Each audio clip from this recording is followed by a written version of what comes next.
Bonjour à tous et bienvenue sur la chaîne Wrestling Love. On se retrouve aujourd'hui pour une toute nouvelle vidéo. Alors dans cette nouvelle vidéo, on va faire la review de Crown Jewel 2021 et pour cette vidéo, je suis accompagné par Emile. Salut à toi Emile. Salut. Alors du coup Crown Jewel 2021, donc c'est le dernier pay-per-view de WWE, donc le retour de WWE en Arabie Saoudite, ça s'est déroulé donc le 21 octobre. Personnellement, j'étais quand même bien hype par Crown Jewel contrairement aux autres pay-per-view en Arabie Saoudite qu'on a pu avoir. Je sais pas pour toi Emile. C'est vrai que la carte était pas mal, donc j'étais quand même un peu hype. Ok, ouais. C'était quoi les matchs qui t'ont hypé le plus? Le Hell in a Cell, en vrai, Lesnar contre Reigns. Mhm. Ok. Et ouais, la finale du King of the Ring un peu quand même aussi. Ouais, non, je comprends. Moi, personnellement, ouais, c'était surtout Lesnar contre Reigns qui me hypait. Après, ouais, les autres matchs comme la finale du King of the Ring, le Triple Threat de SmackDown me disait bien, personnellement. Bon, on n'a pas eu un bon résultat, mais ça me disait bien. Du coup, on va pouvoir donc commencer la review de ce show avec le kick-off. Et donc, en kick-off, on avait les Usos qui affrontaient Cedric Alexander et Shelton Benjamin. Le match a duré un peu plus de 10 minutes, victoire des Usos. Le match en soi est bon. Personnellement, j'ai mis 3. Voilà, on est clairement pas sur un mauvais match. Après, le match a quand même un petit problème de structure dans le sens où finalement les Usos vont jouer les faces un peu parce qu'ils vont être contraints de jouer les faces par le public, tu vois. Donc c'était un peu galère avec ça. Genre à un moment t'as les Usos qui font un hot tag. Enfin, j'ai trouvé ça un peu débile par rapport au personnage actuel des Usos. Et non, la structure du match prenait pas en compte finalement l'alignement des catcheurs, donc c'était un peu galère. Mais après, ça faisait le taf pour un match de kick-off et la victoire des Usos est logique. Ouais, c'était un match solide. Au début, j'avais un peu peur les 2 premières minutes, mais après, ça s'est amélioré. Le match était correct. C'était bon, 1-3, ouais. Ouais, on a la même note globalement. Après, ouais, c'est un match de kick-off, il n'y a pas la masse non plus à dire. Mais c'est bon pour toi d'ailleurs pour le match? Ou Ouais, et puis bon, les Uso Face dans cette situation-là, m'a pas trop dérangé. Ok. Pas soir de business. Ok, ouais. Après, sinon, on était sur un combat heal contre heal et en kick-off, je sais pas. Ouais, ça peut faire bizarre, je peux entendre. Ouais. Pour le coup, ouais, je peux entendre que ça dérange pas, même si moi, pour le coup, ça m'a dérangé. Du coup, c'est bon pour toi pour le match, donc? Ouais. Ok, du coup, on va pouvoir maintenant passer à la carte principale donc de Crown Jewel 2021. La carte principale donc qui s'ouvrait avec un Hell in a Cell match entre Edge et Seth Rollins. Du coup, c'est le troisième match entre les deux. Le premier, on l'a vu à SummerSlam, le deuxième lors d'un SmackDown au Madison Square Garden. Ce match-là, il a duré 27 minutes, victoire de Edge. C'est le match le plus long du show. Honnêtement, le match était bon, hein, très honnêtement. Le match contre Rollins, il était sympathique. J'aurais toujours du mal avec le fait de mettre un Hell in a Cell match en opener, personnellement, parce que pour moi, c'est pas du tout la place que ça doit avoir. Après, en soi, ouais, il y a du bon storytelling. Genre, t'as Rollins qui utilise à des moments des moves de Edge et tout. Moi, je trouve ça sympa parce que bah, c'est ce qu'il avait fait déjà au Madison Square Garden et c'est le match que Rollins avait gagné. Donc, en soi, si ta stratégie marche, logique que tu recommences avec la même stratégie dans le match d'après. Edge, il a montré quand même pas mal de harne et tout. Enfin, c'était vraiment sympa. Genre, le match était quand même assez brutal. Après, moi, j'ai un assez gros problème avec le match, c'est que l'utilisation de la cage est vraiment pas ouf à mes yeux. Donc ça, c'était un peu compliqué de ce sens-là. Après, ouais, dans l'ensemble, on est sur un bon match. Moi, j'ai mis 3,25 personnellement. Il y a rien de spécialement fou. Le finish est sympa, je trouve, avec Edge qui bat Rollins avec un stomp. C'est un peu l'humiliation, tu vois. Donc, et puis fin de la rivalité du coup entre Edge et Rollins. Donc, ouais, c'était globalement bien fait. Après, bon, il y avait rien d'incroyable à mes yeux. Ouais. Et moi, j'ai beaucoup apprécié ce match. Enfin, j'ai trouvé ça très cool. Ouais. Beaucoup d'agressivité, beaucoup d'intensité, beaucoup d'utilisation d'armes, beaucoup de spots intéressants. C'était sympa. J'ai trouvé un poil long vers la fin, mais sinon c'était un super match et c'était un bon manière, je trouve, de finir la rivalité entre Edge et Seth Rollins. Ouais, puis tu voyais que ouais, c'était personnel et tout, ça, dans ce sens-là, j'ai bien aimé. Et au niveau des spots, ouais, il y a quand même quelques spots qui sont genre assez bien amenés. Genre, je sais pas si tu te souviens, la Sunset Bomb à travers la table, qui était bien, j'ai trouvé. Ah oui, oui, oui. Non, ouais, en soi, les spots sont bien amenés et tout. T'as mis combien, toi, Emile? 3,5 Ok, en ouais. vrai. Bah, globalement, on est pas si loin en vrai. Voilà, j'ai mis 3,25. Non, on n'est pas si loin en soi en termes de notes. Du coup, voilà donc par rapport à ce match remporté par Seth Rollins, par Edge, pardon, du coup sur Seth Rollins, parce que j'avais l'image juste tombe dans la tête et j'ai fait le lien avec Rollins. Du coup, voilà donc par rapport à ce match, on va pouvoir désormais passer au deuxième match de la carte principale. Donc deuxième match de la carte principale qui était Mansour contre Mustafa Ali. Mansour contre Mustafa Ali, personnellement, alors j'ai trouvé que c'était un bon match parce que bah déjà, contrairement aux autres matchs de Mansour en Arabie Saoudite. Bah déjà, t'as une histoire avec ça, tu vois, genre le match est amené, contrairement au match que Mansour a pu avoir contre Cesaro ou Dolph Ziggler en 2019 et 2020. Donc déjà dans ce côté-là j'aime bien le heel work de Mustafa Ali est assez bon, genre il prend vraiment de haut Mansour et tout, genre à un moment il le bloque dans le coin, il lui met des kicks en lui disant ouais Mansour t'es rien et tout, et c'est là que Mansour va avoir un retour assez cool. Mansour il va utiliser quelques moves de son arsenal qui sont vraiment sympas, genre à un moment il fait un inverted atomic drop suivi d'un spine buster, c'était très cool. Le moment où il sort de la soumission d'Ali aussi, j'ai trouvé que c'était un bon moment babyface. Enfin globalement le match il a bien fait son taf, et la victoire de Mansour pour le coup elle est pas forcée, contrairement aux victoires contre Cesaro et Dolph Ziggler. Enfin tu sens que les victoires de Mansour elle a quand même un sens dans une histoire, donc ça fait plaisir de ce sens-là. Après ouais le match est loin d'être incroyable, c'est 3-25, c'est un bon petit match pour continuer le show, et basta voilà. Et c'était un match solide avec du catch. Les deux, ils ont un peu le même style, un style un peu aérien, Mmh. peu sympa. Du coup, bah, ça a bien marché entre les deux. Après, c'était rien de fou non plus, et ouais, ça faisait le taf. Ouais. Pour ce que c'est super. Ouais, après, je sais pas toi ce que t'en penses du fait que bah pour une fois Mansour il a un match avec une vraie histoire dans les shows en Arabie Saoudite. Bah, c'est bien. Après, la première fois avec Cesaro, bon, le match c'était le meilleur match de Mansour jusqu'à présent, je trouve. Mhm.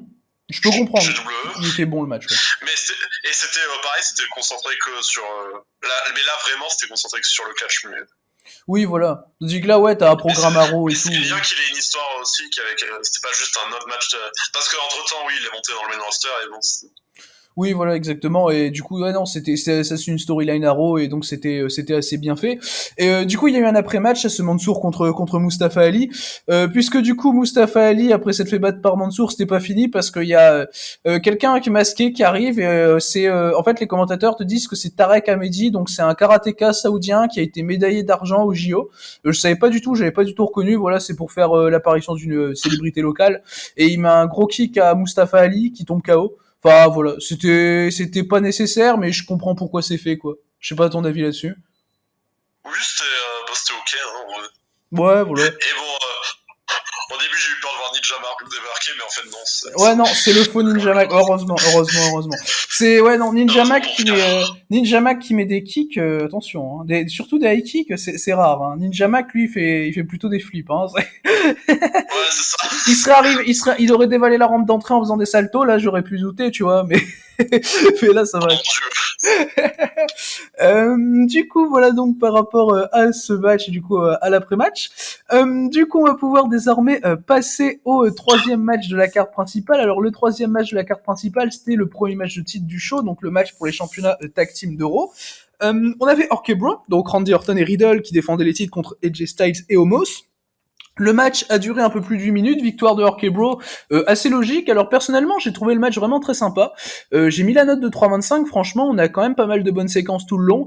Les séquences entre AJ Styles et Riddle notamment sont vraiment très fluides, vraiment très très sympas. T'as Omos qui va à un moment rentrer dans le ring et qui va s'en prendre à Randy Orton, j'ai trouvé la séquence très cool, tu sens que Omos il est vraiment au-dessus dans le booking et tout, et moi j'aime beaucoup le booking d'Omos personnellement. D'ailleurs, c'est pas pour rien que c'est AJ Styles qui prend le pin dans le match. D'ailleurs, j'ai bien aimé également le fait que ce soit Riddle qui fasse le pin et pas Randy Orton, que Randy Orton place un RKO sur Styles et laisse Riddle faire son finish après. Et comment t'as dit quoi? Et il était beau, ce RKO. Ouais, très beau le RKO pour contrer un phénoménal forearm de Styles. Et bah globalement, ouais, y a rien d'incroyable comme le match précédent, mais c'est bien booké. Donc le match, ouais, personnellement, je l'ai trouvé assez intéressant, donc 3,25. Bah pareil, match solide, oui, des bonnes séquences, et puis voilà, c'était bien. J'ai peut-être un peu plus préféré à SummerSlam que celui-là, mais sinon ça restait bon. Pas mal, entrée de Matt Riddle qui fait un André à dos de chameau aussi.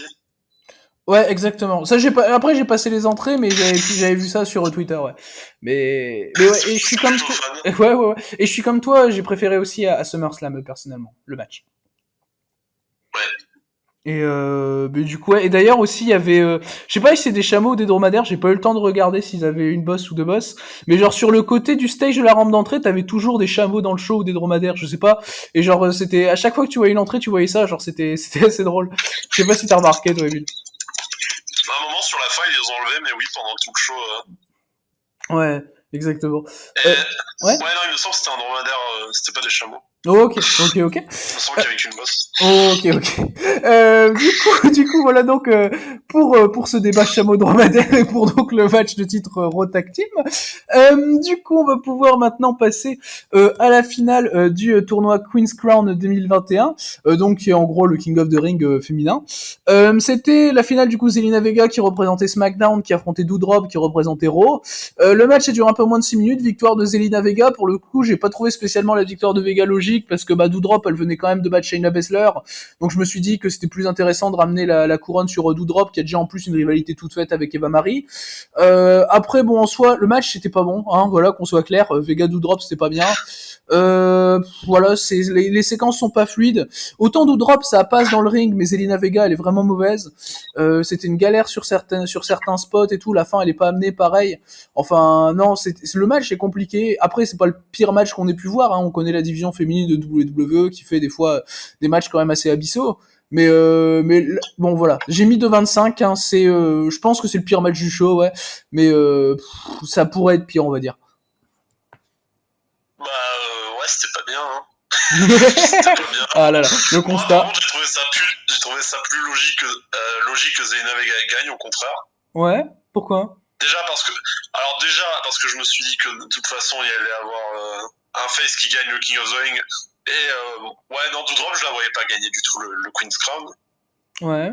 Zelina Vega, bon, après sa série de défaites, ils ont commencé à lui redonner du momentum, notamment avec le tournoi, mais donc, ouais, je sais pas, ça me paraissait logique qu'elle puisse gagner la couronne.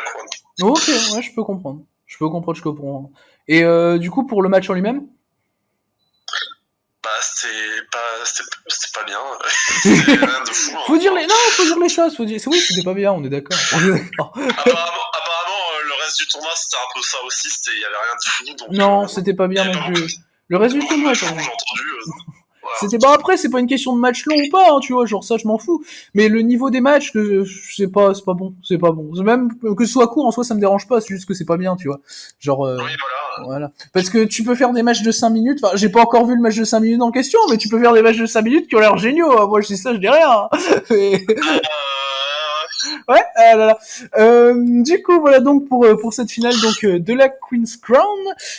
Du coup, on va pouvoir désormais passer au prochain match du show. Alors, le prochain match du show, c'était un No Holds Barred Falls Count Anywhere match entre Bobby Lashley et Goldberg. Du coup, un rematch de SummerSlam.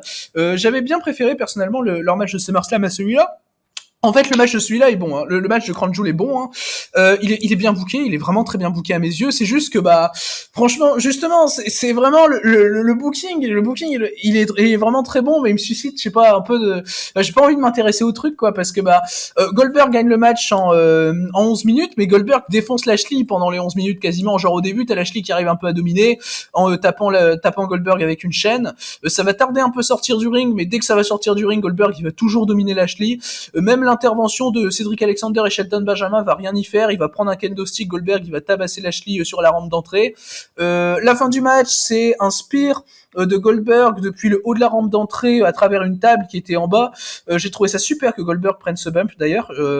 Goldberg qui a réussi à super bien porter un jackhammer pendant le match. D'ailleurs, le jackhammer de Goldberg il était hyper propre. Il était magnifique. Franchement, genre je m'attendais pas du tout. Mais le jackhammer de Goldberg était magnifique.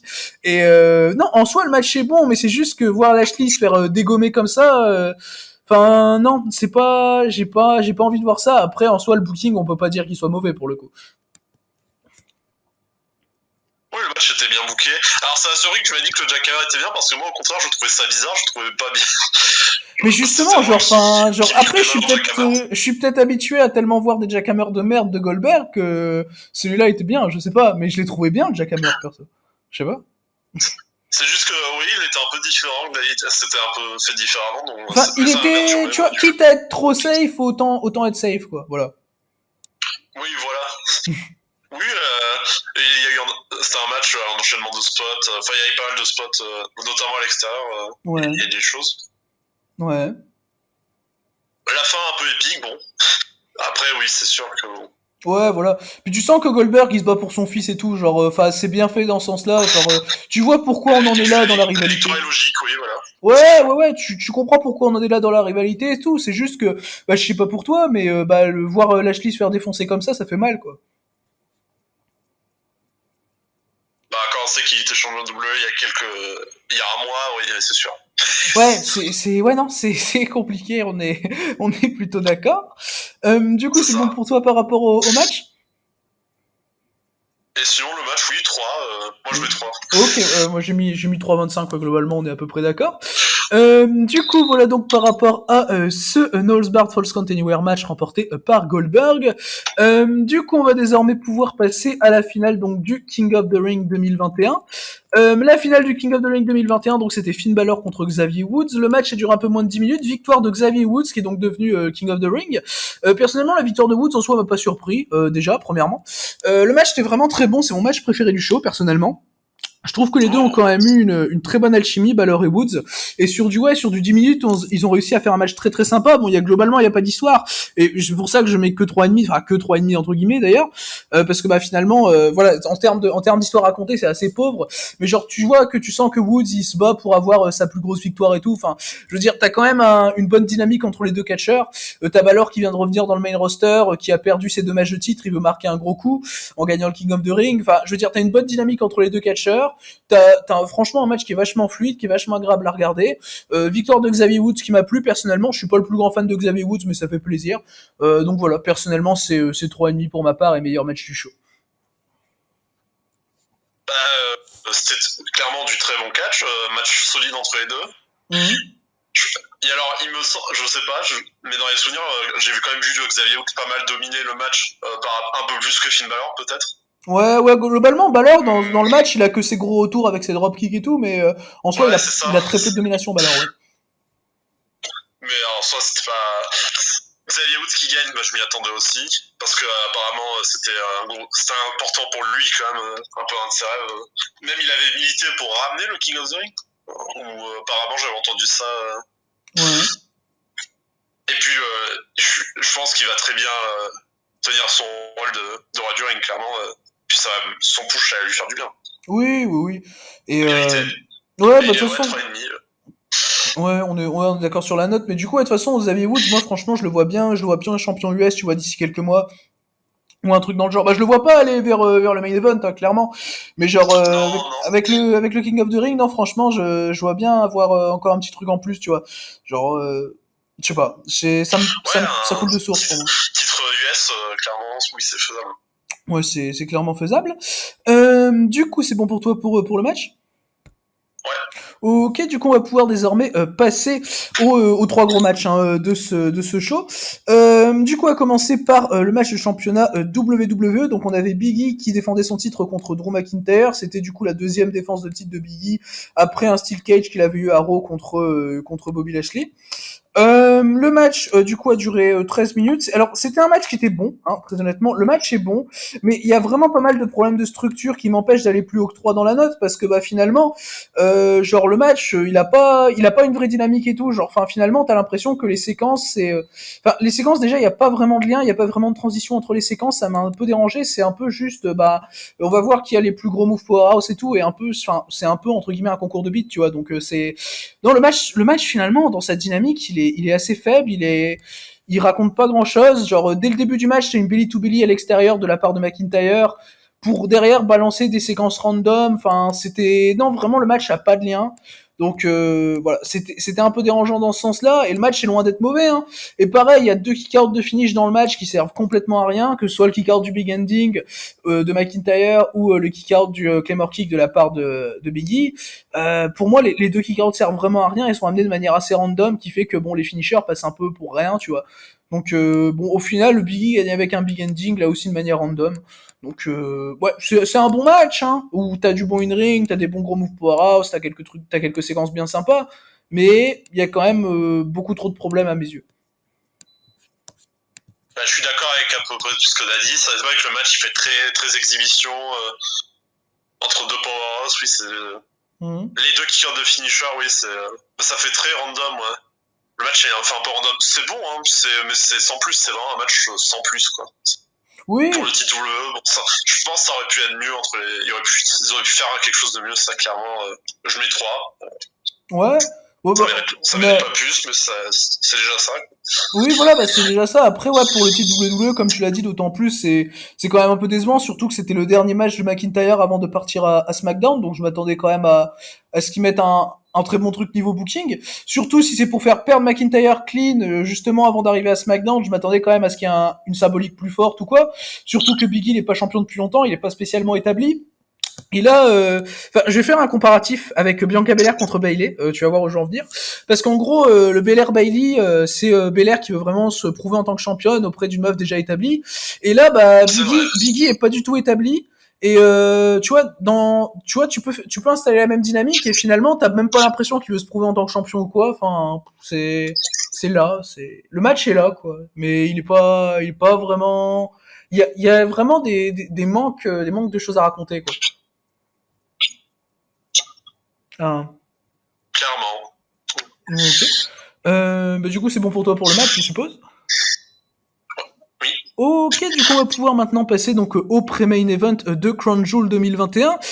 Donc, le pré-main event, c'était donc le match pour le championnat féminin de SmackDown. Les problèmes. Becky Lynch défendait son titre dans un triple threat match contre Bianca Belair et Sasha Banks. Alors, ça résulte du finish du 1 contre 1 Lynch Belair à Extreme Rules. Le match a duré 19 minutes. Victoire et conservation du titre de Becky Lynch. Donc, on est sur un triple threat. Du coup, pas DQ. Du coup, Lynch a remporté le match avec tombé à l'aide des cordes. Enfin, ça m'a quand même fait plaisir de voir que c'est Sasha Banks qui se prend le pin parce que Sasha Banks dans le match, elle a été absolument catastrophique et elle a ultra descendu le match. Personnellement, j'ai mis 2,5. Enfin, j'ai vraiment pas passé un bon moment devant le match. Le match est vraiment pas bien booké, je trouve. Franchement, c'est vraiment dommageable de faire ça aussi haut dans la carte, quoi. Parce que finalement, bon, t'as des échanges Lynch Belair qui sont vraiment sympas et tout. Tu sens que les deux meufs, enfin, elles ont quelque chose à faire ensemble. Franchement, Lynch et Belair, je trouve que franchement, elles installent une certaine proposition. Et dès qu'il y a Sasha Banks qui rapplique, derrière, le niveau du match descend directement. Sasha Banks, elle botche pas mal dans le match. Elle galère à suivre le rythme. Vraiment, ses moves sont imprécis. Elle a fait vraiment de la grosse merde, Sasha Banks. Alors que pourtant, j'avais adoré le Lynch Banks de SmackDown. Mais alors, Sasha Banks, dans ce match-là, elle a été tout à fait l'opposé. Elle a vraiment été catastrophique, hein, Sasha Banks. Et d'ailleurs, je suis content que ce soit elle qui ait pris le pin parce que non, elle m'a trop saoulé pendant le match. Donc voilà, j'ai mis 2,5 et Lynch Belair, j'espère voir un vrai 1 contre 1 qui aura une vraie fin. Parce que bah du coup on a toujours pas eu le Lynch Belair 1 contre 1 avec une vraie fin et enfin voilà, je l'attends quand même parce que je sais que Lynch et Belair ensemble peuvent produire quelque chose d'assez sympa. Ouais. Et un match assez étonnant. Moi, je trouve qu'il y a eu beaucoup de séquences à 3 dans ce match qui étaient très bizarres. C'était un peu dérangeant. Ouais. Et niveau du rythme du match, oui, clairement, c'était pas terrible, quoi. Il y a. Oui, ça on est d'accord. Ça ouais, niveau du rythme. Ouais. Et non, rien de super dans ce match. Tant mieux que Becky Lynch ait gagné parce que bon, je me suis dit c'est ce que je m'attendais à voir et c'est ce que j'ai eu. Donc, oui, non, personnellement, je suis content aussi de la victoire de Becky Lynch parce que c'est bien de protéger Bianca Belair et puis vu que elle et Becky Lynch sont à Raw, me semble, elles vont pouvoir poursuivre là et avoir un vrai match possiblement. Ouais. Après Survivor Series. Ouais, à Raw pour le titre féminin de SmackDown, ouais, elles vont pouvoir avoir un vrai match. Bon, Raw et SmackDown qui auraient changé les championnes lors de la draft. Bon, voilà, c'est un concept. Et est-ce que ils vont changer les ceintures. Ouais, je sais pas. Enfin, ça fait un peu trop New Day Street Profits, tu vois. Bah oui. Puis surtout que Becky et Charlotte Flair, dans le concept, elles sont quand même un peu en feud. Donc échanger les ceintures amicalement comme ça me paraît bizarre. Tu vois, limite, je pense qu'à Survivor Series, elles vont avoir un match l'un contre l'autre. C'est ce que j'avais dit lors de ma preview. Elles vont avoir un match l'un contre l'autre pour les 2 titres. Oh. Mais non. Ok. Je sais pas ce que t'en penses, toi, de cette possibilité. Ce serait logique, en vrai. Ce serait une idée intéressante à exploiter. Et sur qui, toi, tu mettrais les 2 titres? Charlotte, ça ferait chier quand même. Même si Becky Lynch, elle a déjà eu les 2 titres, bon, pour un mois, parce qu'au final, le booking de Money in the Bank 2019, voilà, il s'est passé ce qui s'est passé. Ouais. Mais ouais, non, clairement, si t'as une meuf auquel tu mets les 2 titres, oui, c'est Becky Lynch, là. C'est pas Charlotte Flair, non. C'est bon, le saoul Charlotte Flair. En vrai, franchement, je sais pas. Genre, Franchement, je préférerais peut-être sûrement Lynch. Je préférerais Lynch, mais en vrai, je pense que si ça se fait, c'est pour mettre les deux titres sur Charlotte, en vrai. Mais je préférerais Lynch. Hein, je suis comme toi, hein, très clairement, par rapport à ça. Après, c'est pas fait, c'est une éventualité de booking, hein. Mais du coup, voilà. Donc, par rapport à ça, et du coup, Becky Lynch a donc conservé son titre féminin de SmackDown. Du coup, c'est bon pour toi pour le match, Emile? C'est bon. Ok, du coup, on va pouvoir maintenant passer au main event hein, de Crown Jewel 2021. Le main event du show, c'était donc Roman Reigns qui affrontait Brock Lesnar. Roman Reigns qui défendait son titre Universal. Le match dure un peu plus de 12 minutes. Victoire et conservation de titre de Roman Reigns, assez logique.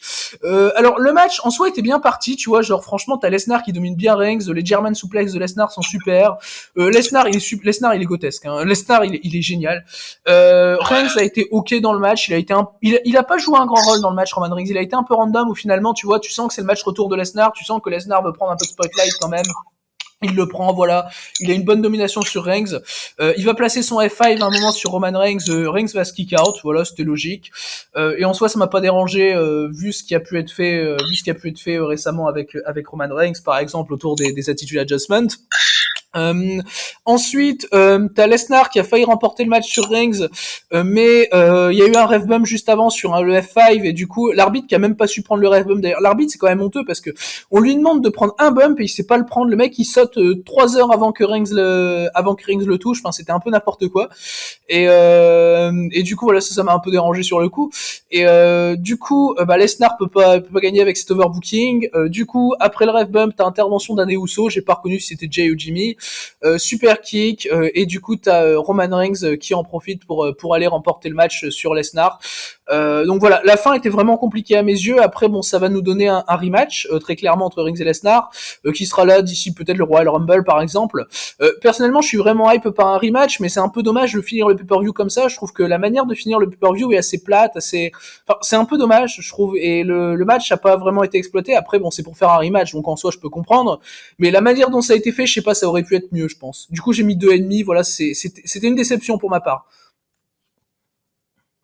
Ouais, c'est vrai que ça aurait pu, le match aurait pu être quelque chose de gros, quelque chose d'assez, d'assez épique. Ça l'a été au début un peu, mais après, oui, il y a eu le finish comme il l'était, c'est un peu tout gâché.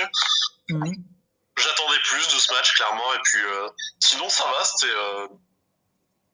Il s'est bien montré, Brock Lesnar, c'était bien. C'est vrai que Roman Reigns, bon, il était là pour être là, et puis il a pas fait grand chose dans ce match. Ouais, ça on est d'accord. Et puis clairement, oui, les dégagements de finisher dans les derniers matchs de Reigns, c'est pas choquant. Hein. Oui. Les derniers matchs de Reigns, c'est des matchs très épiques, des matchs assez longs. Oui, voilà. voilà. Oui, contre Cena, il se dégage de 3 City Adjustments, enfin, et c'était bien fait d'ailleurs dans la manière dont c'était fait. Mais oui, ça m'a pas choqué, ça m'a pas dérangé. Après, le deuxième F5 est aussi protégé par un ref bump, donc voilà, ça passe encore, on va dire. Mais ouais, dans son ensemble, ouais, je pense que ça peut clairement mieux faire. Et du coup, je pense qu'on est d'accord, je pense que vous êtes d'accord avec moi sur le fait qu'il y aura un rematch entre les deux assez prochainement. Oui, clairement. Peut-être pour le Royal Rumble, ouais, c'est sûr. Parce que je vois mal, déjà au Survivor Series, je pense pas. Je pense qu'il y aura un Reigns contre Biggie. Et oui. Et au final, Reigns contre Biggie, ça a été protégé un peu. Et puis, vu que Biggie, ils ont préféré faire cash-in Biggie à eux, et puis c'est pas plus mal parce qu'on l'aura quand même le match, c'est bien. Oui, voilà. En vrai, oui. De toute façon, Reigns, faut pas que Reigns perde son titre sur une mallette Money in the Bank, tu vois. Vu le règne qu'il a, ce serait un peu dommage. Quelque chose de gros avec le règne de Reigns, donc c'est sûr que ils pouvaient pas l'arrêter comme ça. Oui, voilà, c'est assez clair à mes yeux aussi. Mais du coup, Reigns Lesnar, assez grosse déception, mais qui, je pense, sera comblé d'ici le Royal Rumble. Du coup, c'est bon pour toi par rapport au main event? C'est bon. Ok, alors du coup, par rapport au show d'ensemble, puisque donc c'est ce qui concluait Crown Jewel 2021, le show d'ensemble, personnellement, j'ai trouvé que c'était mieux que la plupart des shows en Arabie Saoudite, sachant que j'ai pas vu le Greatest Royal Rumble. Du coup, à part du coup ce pay-per-view que je compte pas, non, c'était un bon show pour l'Arabie Saoudite. Après, évidemment, il y a des déceptions. Il y a Lesnar Reigns qui est une grosse déception. Il y a le match pour le titre féminin de SmackDown qui était vraiment compliqué, je m'attendais vraiment à largement mieux. Surtout vu le Lynch Bank qu'on avait pu avoir au dernier SmackDown que j'avais trouvé vraiment super, et du coup je m'attendais quand même à ce que Banks fasse mieux que ça. Mais en soi, franchement, il y a des matchs que je peux recommander. Le Balor contre Xavier Woods, je peux le recommander. Pareil pour ce qui est du match pour les titres tag de Raw. Voilà, je pense que c'est les deux matchs que je recommande globalement. Un show solide dans la moyenne, avec des déceptions au niveau des gros matchs, même le match du TW. Ouais, t'as pas cité. Oui, c'est vrai. Mais sinon, oui, un show qui se regarde, un show solide dans l'ensemble, peut-être un peu long. Peut-être que les 4 heures, oui, c'était. Sur la fin, ça commençait à tirer un peu. Heureusement que j'ai pas regardé en live. J'ai mis en replay, j'ai mis 2 heures à regarder le show. Ça change un peu. Ah ouais, c'est sûr. Bah oui, c'est sûr. Moi, je l'ai regardé en live. Ouais, voilà. Non, je comprends que sur 4 heures, c'est vrai que 4 heures, ça peut être compliqué, ouais. Surtout sur un pay-per-view comme ça, où t'as des matchs dont tu t'en fous un peu, genre le Queen's Crown et tout, ouais, c'est vrai que ça peut être compliqué, et ça, je l'entends totalement. Mais ouais, pour les matchs à conseiller, je pense que du coup, on est d'accord sur les matchs. Ouais. Ok, bah du coup voilà donc pour cette review donc de WWE Crown Jewel. Du coup merci à toi Émile pour ta participation donc merci à vous du coup d'avoir écouté cette vidéo donc j'espère qu'elle vous aura plu et du coup d'ici les prochaines vidéos je vous dis à la prochaine. Et bonne nuit à tous, Ariad.